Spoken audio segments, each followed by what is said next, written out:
Muito bem, muito bem. Vamos para um momento hoje, como nós estamos construindo algumas aulas dentro da proposta da hermenêutica filosófica, que até iremos estar já projetando um curso específico em hermenêutica filosófica para poucos alunos, não é? Porque a visão é uma mentoria em hermenêutica filosófica, alcançando aí 2, 3 alunos no máximo, tá? E com isso nós iremos trabalhar hoje, temos trabalhado algumas aulas em Hans-Georg Gadamer, e nós hoje iremos para a hermenêutica francesa. Estamos saindo da hermenêutica alemã com Hans-Georg Gadamer, né? Que é um filósofo alemão germânico, e iremos para a hermenêutica francesa com um grande representante, o seu maior representante, que é o Paul Ricoeur, tá? Ou Paul Ricoeur, como alguns queiram falar. E falar de Paul Ricoeur ou Paul Ricoeur é falar de uma construção hermenêutica que vai muito ao encontro de uma proposta gandameriana, porém com algumas distinções e particularidades por trabalhar mais questões de uma ressociabilização, né?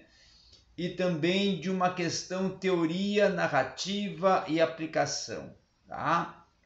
E com isso é o que ele vai diferir um pouco da questão da proposta de Gadamer, né? Vamos falar nessa aula de hoje sobre Paul Ricoeur, também pensando num dos seus estudos, nos seus temas, numa das suas abordagens, que é o reconhecimento como identificação. E ele começa esse texto, ele começa essa defesa, essa tese, pressuposto, essa articulação, citando, mencionando um momento de uma frase e de uma expansão fraseal de Blaise Pascal, tá? Que vai falar a essência do equívoco vai consistir em não conhecer, tá?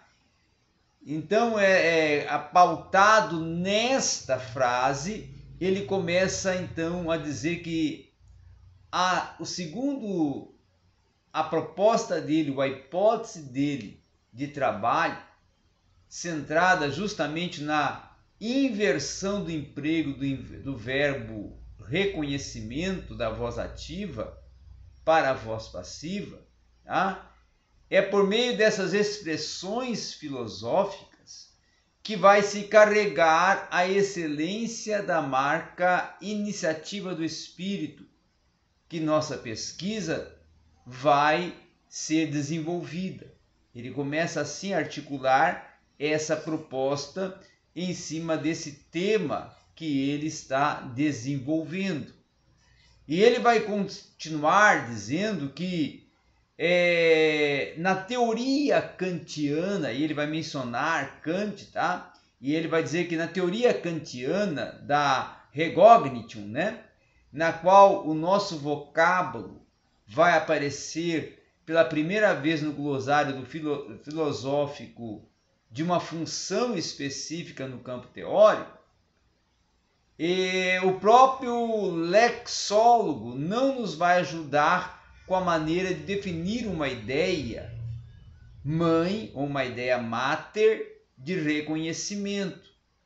E aí ele continua falando que ao aprender um objeto pela mente, que é o processo da absorção e reconhecimento, através do pensamento, ou seja, do intelecto, do cognitivo, vai se ligar entre si imagens, vai se ligar entre si percepções, que vão se referir a elas como distinções e identificações de um conhecimento proposto pelo meio da memória e pelo julgamento ou até pela ação.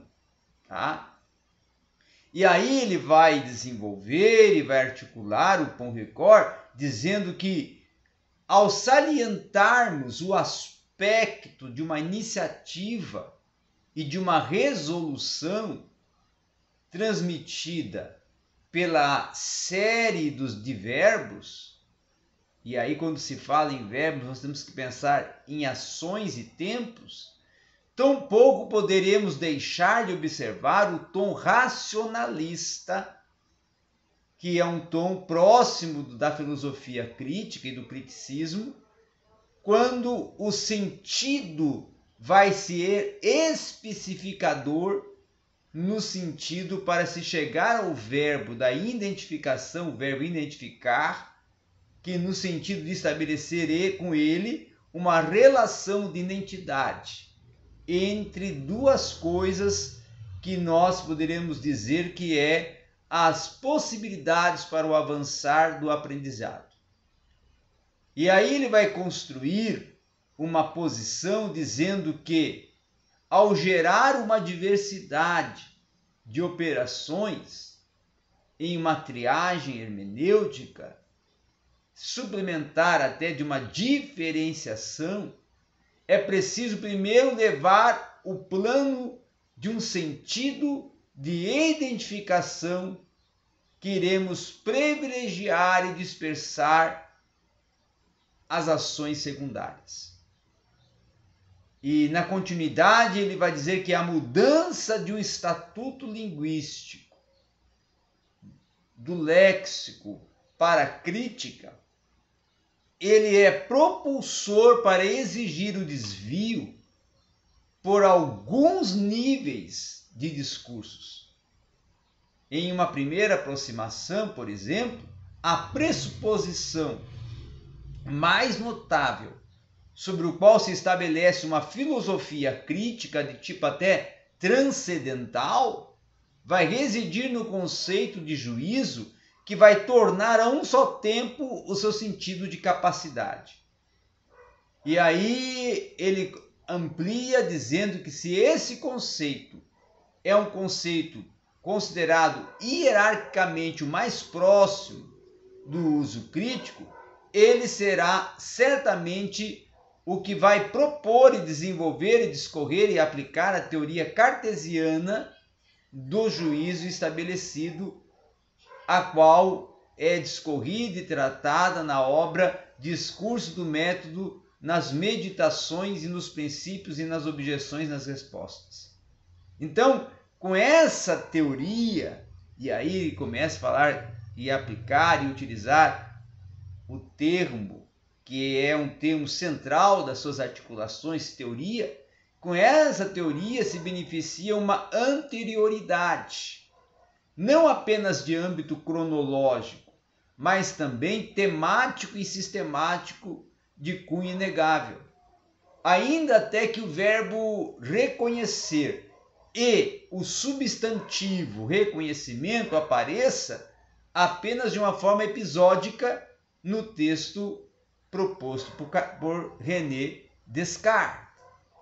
E aí ele vai falar que embora alguém ou até embora a quem do tema de cunho crítico se imponha uma breve estadia em Descartes, a reflexão regressiva não deve ser interruptora na concepção cartesiana do juízo.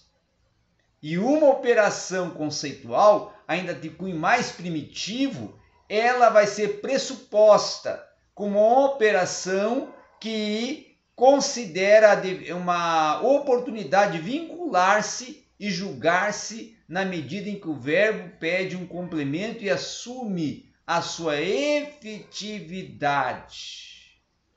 E ao assumir a sua efetividade, aí vai construir as possibilidades de uma forma alternativa, de um verdadeiro e falso, e aí vai propor também um complemento que pode ser portador até de um epíteto alternativo que vai obrigar-se a dirigir o olhar para o lado de alguma coisa que nós podemos até dizer chamada para o uso transitivo do verbo reconhecer na voz ativa. Então, com as definições lexicais, Paul Ricoeur vai defender que vamos ter a possibilidade de uma consideração de uma transitividade em favor de discretos parênteses, como aprender um objeto pela mente, pelo pensamento e mais precisamente pela identificação de alguma coisa. Um objeto, alguma coisa, eis até o face a face objetal, tá? Que vai nos convidar assim a desenvolver uma associação e uma identificação.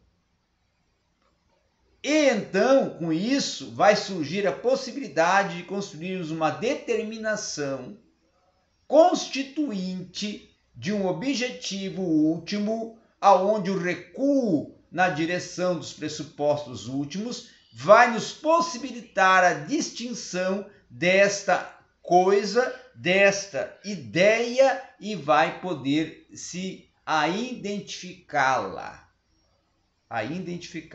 Então, com essas duas operações, nós vamos começar o processo da distinção e da identificação. E aí a pesquisa filosófica vai dar razão a identificar e distinguir como constituintes de um par verbal indissociável. Os dois verbos, tá? Identificar e constituir. E claro que esse identificar, constituir e distinguir vão ser associáveis a partir do olhar identificador e distinguidor. Tá? Para identificar, ele vai dizer que é preciso distinguir. E é o distinguir que vai se identificar. E esse requisito não vai reger apenas uma teoria do reconhecimento, limitada ao plano teórico, mas ela vai governar com a mesma insistência todos os usos provenientes da inversão do reconhecer, não é? Para o ser reconhecido. E ao ser distinguido, tá? Tornar-se-á, não é? Tornar-se-á uma identificação, tá?